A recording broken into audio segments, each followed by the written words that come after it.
security, if they ain't dancing, they gotta go home. If they ain't dancing, they gotta go home. A lot of heat.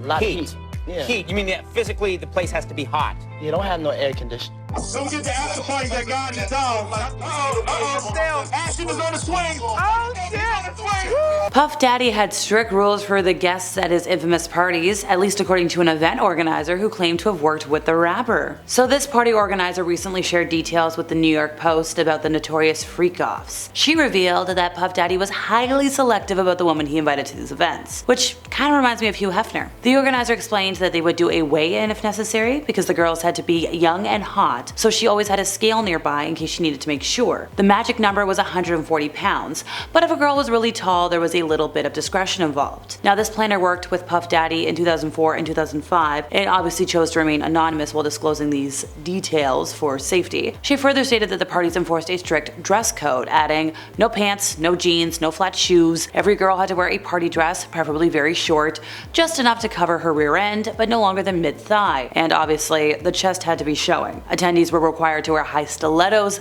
they couldn't have flab or cellulite, they couldn't have excessive piercings or tattoos. Once again, they had to be young and hot with long hair. The organizer noted that while many requirements were set, the ages were not checked. Now, she originally assumed that this was due to booze regulations. She never stayed at the parties. She was unaware that women were expected to be intimate there, but everything else is screaming once again Hugh Hefner levels of red flags. Now, these freak-off parties have gained a lot of attentions amid all the recent controversy surrounding Puff Daddy. These reportedly high-profile gatherings were linked to major events like the Super Bowl, the MTV Video Music Awards. One source who attended them said that they were known to be wild. Anything went to those parties. And since Puff Daddy's legal troubles began, there's been a lot of speculation about what really goes on. There's been talks of rooms just for intercourse, rampant substance use, all-night freak-offs. The freak-offs were mentioned in the 14-page indictment, and that's where the alleged victims, poor things, were allegedly harmed against their will, given substances against their will, forced to participate in extended performances that could last days at a time with possibly professional workers, and yeah. Hope you're able to decode that, folks. According to the Post, several videos have allegedly been viewed that depicted women fitting these criteria that engaged in acts, well, Puff Daddy was observing. A dancer who performed at Puff Daddy's 2005 VMA after-party claimed she was invited to perform at his residence as well. And she was in her 20s, and she told the Post that she was offered $250 for the main event and an additional $1,000 to perform at Puff Daddy's home, an offer that she thankfully declined. Look, these events have been under a lot of scrutiny lately. A lot of folks want to know what went on with these freak-offs, how did they happen for so long, and why haven't they been talked about more? Puff Daddy is facing charges of crimes related to intercourse, racketeering, engaging in a lot of naughty adult crimes that I cannot discuss, and more.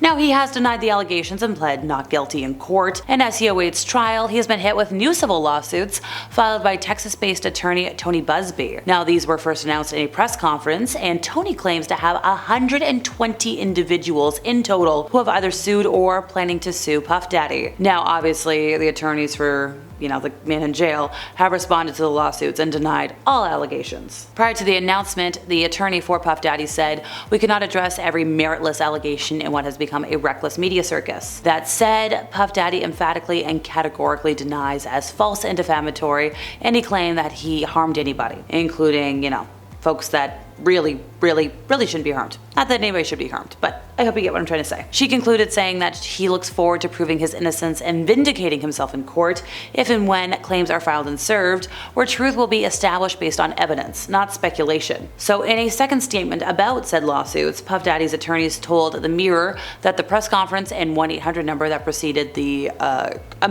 incredible amount of filings were clear attempts to garner publicity. Puff Daddy and his legal team have full confidence in the facts, their legal defenses, and the integrity of the judicial process. In court, the truth will prevail.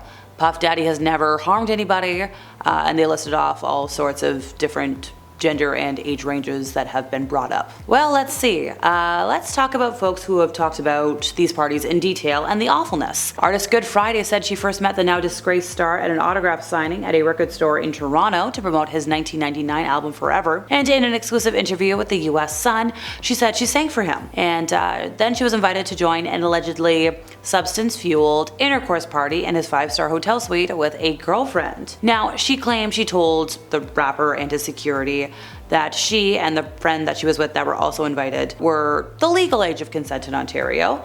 Not necessarily legal for other things, but legal in that case. They invited them to join the adults who were openly having fun at the bash. Now this bash also had a second round of VIP freak-off security. Make it that what you will, folks. Now Friday told the US Sun there was a lot of intercourse going on. She doesn't think anybody was, too young to be doing things, but there was a lot of hired people there. There was substances everywhere. She could identify a number of them. They were like almost categorized on coasters and sections. People were just picking things up that they needed. They were enjoying the fun. She was being offered different things. She was saying no. There were different sections to the party, and then there was a drink area where you could just make your own. Nobody was there to do it for you. Good Friday mentioned that when she first met Puff Daddy, she didn't like his energy, like it just felt off. But her friend was all for going to the party, and she was like, I don't think it's a good idea. But the friend was like, look, come on, like maybe there could be somebody there that could help us get our big break. And the security guards were like, come on, you'll have fun, go to the party.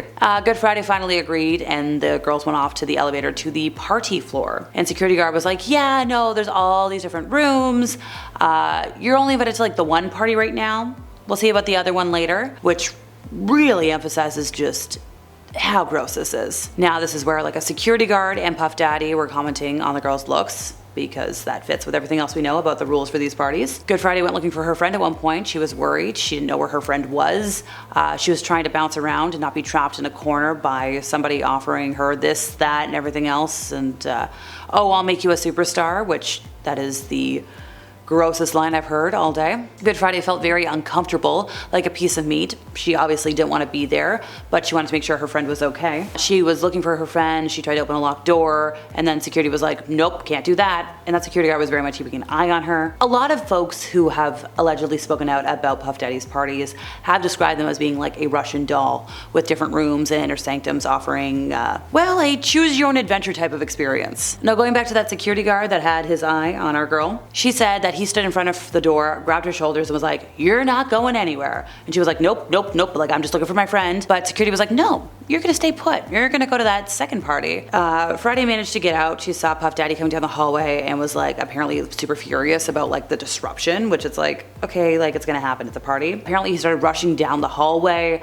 She was worried about what was gonna happen next. He just looked at her kind of angry, like I will eventually get you, and like keep that big bad wolf energy away. And it scared her. She felt like she was in trouble for trying to leave a party. Thankfully, when she hit the elevator button, the door opened just in time with the hotel manager in it. Apparently they were there to tell Puff Daddy to turn down the music because guests were complaining. And then they were like, hey, are you okay, girl? And she was like, oh my God, thank you, Lord. She ran to the elevator. She went to the lobby. She hid. And thankfully she was able to find her friend and they were able to get out of there. And that's all, folks. See you next time.